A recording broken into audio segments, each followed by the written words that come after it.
my friends. Welcome to another Follow Him Favorites. John and I are taking a part of this week's lesson, which is Matthew chapter 1 and Luke chapter 1, and just talking about a tiny portion of it.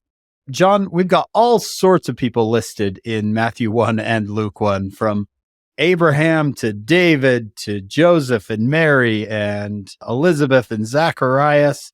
And then you go into the rest of the Christmas story and you've got shepherds and angels and Herod and wise men. What do you take from all these characters? Is there any of them that stand out to you? One fun way to look at it whenever you see a name in the scriptures is to ask yourself, is this person an example? Like, I want to be like that? Or is this person a warning? I don't want to be like that. And boy, do we have some contrasts here. We've got Joseph, who the angel Lord visits him in a dream. We've got Herod, who was so wicked.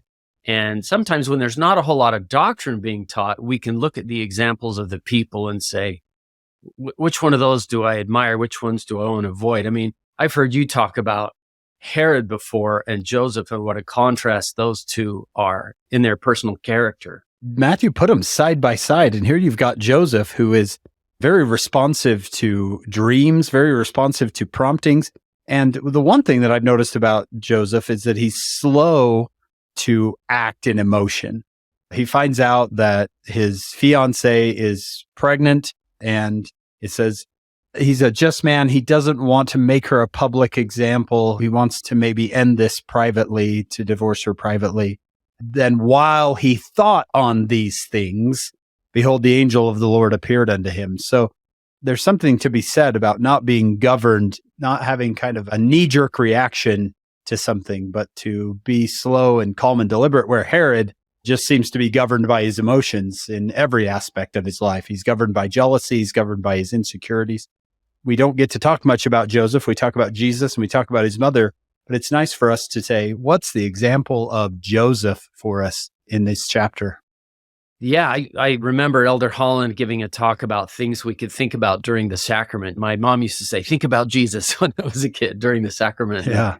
He gave this talk about always remembering, and he just made a little comment about Joseph that I've never forgotten. He said, Joseph is a reminder that plain, unpretentious people have pushed this work forward from the beginning, and that if you feel you're serving almost anonymously, so did one of the best men who ever lived.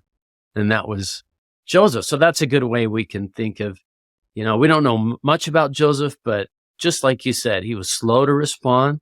He was trying to protect Mary by not embarrassing her in public with something he didn't understand, and the Lord gave him understanding about it. Yeah, and he was open to the Holy Ghost. He was open to these promptings of the Spirit. So let's say Joseph is a great example of someone in the scriptures. This week, you can say, you know what? How can I be more Joseph-like?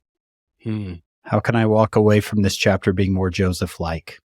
We hope you'll join us on our full podcast. It's called Follow Him. You can get it wherever you get your podcasts. And then come back next week and join us for another Follow Him Favorites.